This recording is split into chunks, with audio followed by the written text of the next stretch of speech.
আরাফাত সানিকে নিয়ে একই বললেন মৌসুমী হামিদ। ক্রিকেটার আরাফাত সানিকে নিয়ে বর্তমানে সারা দেশে তোলপাড় চলছে।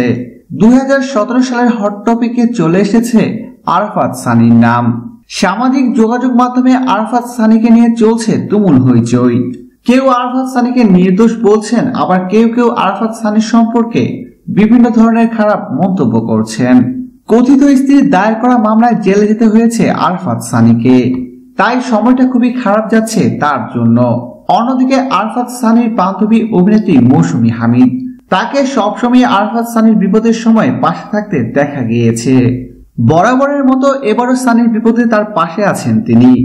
নাসরিনের মামলায় সানি যখন কারাগারে, তখনও চুপ রইলেন না তার বান্ধবী মৌসুমী হামিদ। ওই মেয়েকেও ছাড় দেননি তিনি। মৌসুমী হামিদ তার এক ফেসবুক স্ট্যাটাসে লিখেন, ওই মেয়ে যদি বলে বিয়ে করে তাকে আলাদা রাখছে, আবার বাসায় কেউ জানতো না, তাহলে প্রশ্ন হলো ওই মেয়ের বাসায় কি কোনোদিন খোঁজ নেয় নাই মেয়ে কই থাকে, রাত দিন কোথায় পার করে? আমাদের বন্ধু কিন্তু ঠিকই বাসায় ছিল, আমরা জানি। কেউ কি ওই মেয়েরে পার্সোনালি চিনেন? আরাফাত সানি ও মৌসুমী হামিদের মধ্যে কতটা বন্ধুত্ব সেটার প্রমাণ মেলে এই স্ট্যাটাসের মাধ্যমে। প্রিয় দর্শক, ধন্যবাদ ভিডিওটি দেখার জন্য।